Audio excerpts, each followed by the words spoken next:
Ehud Cohen's research focuses on late-onset neurodegenerative disorders. He demonstrated that aging can be manipulated. Can our lifetimes be extended? Can Alzheimer's be inhibited? As Woody Allen says, aging sucks. So why do we prefer aged scotch? Our rabbis will discuss making life better as well as longer. Join us for The Paradox of Aging. Our programs do not get staler with age.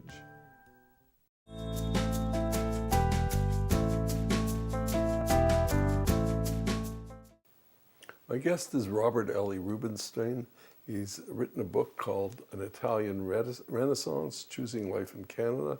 Welcome to the show. Thank you. We're going to talk about the book in another show, but I want to talk about the issue of refugees, because your family were refugees, and you paint a refugee camp like no one else has painted a refugee camp. I founded the Center for Refugee Studies, and I've lived in refugee camps, and that description is odd. How do you account for it? Because it's a life of, it's like a rehabilitation center. That's the way it's painted. Well, it was certainly not intended to be that. It was more of a holding center for people who were suddenly homeless. They couldn't or wouldn't go back to their homes after returning from the camps. They would have gone anywhere, but they had no available options. Most of them would have gone to Palestine, but of course the British were blockading the coast and preventing that from happening. The countries that they most wanted to go to, especially the United States, had quotas, and they just weren't able to absorb all these people. So you had a huge number of people wandering around with nowhere to go. And the nations of the world had to figure out what to do with them. They had no ultimate solution, but in the meantime they had to do the bare minimum and provide these people with basic shelter and sustenance until they could figure out where to send them.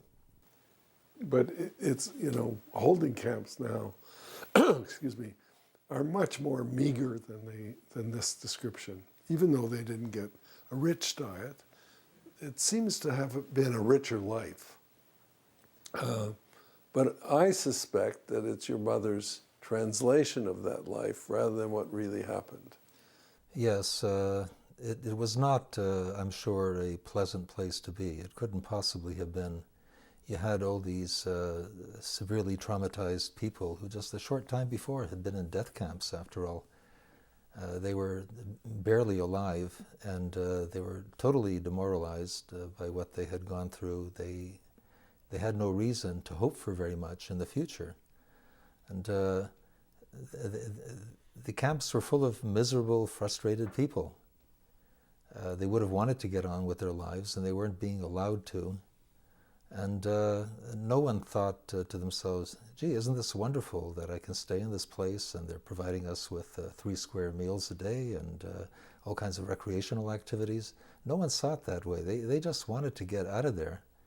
My mother reinterpreted it, looking backward, for reasons of her own that I describe at length in the book.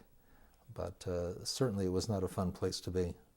Now, one of the things that it's not only the camp, but the Italians get a really good story attached to them. And you get the name Roberto rather than Robert, is a kind of a symbol of that. But the Italians, did they play that positive a role? The Italians were passive in the whole thing. In a way, they were being punished for being on the losing side of the war. All the refugee camps, for Jews after the war, were in either Italy, Germany, or Austria, which is interesting. It comes across very much as a punishment. You caused the problem, now you can suffer from it. Nobody asked the Italians if they wanted to host all these Jewish refugees. Decisions were made for them.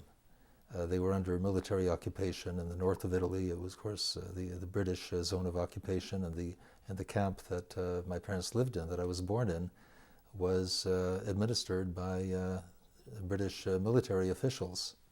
And the same people who wouldn't let them go to Palestine. The same people who ironically were preventing Jews from going to Palestine.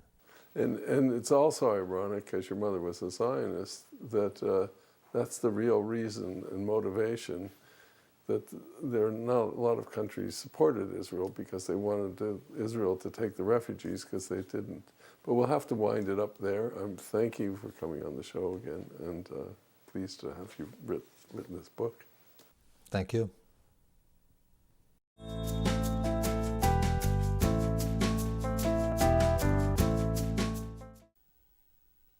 It's been my great pleasure to bring you another episode of Israel in the Jewish World. We hope you found it informative and interesting. If you have any comments at all, drop us a line about future shows or anything. Remember, we're also looking for new members to support the program. Join now. I hope you'll tune in next week. I'm Howard Edelman. Good night. Until next week.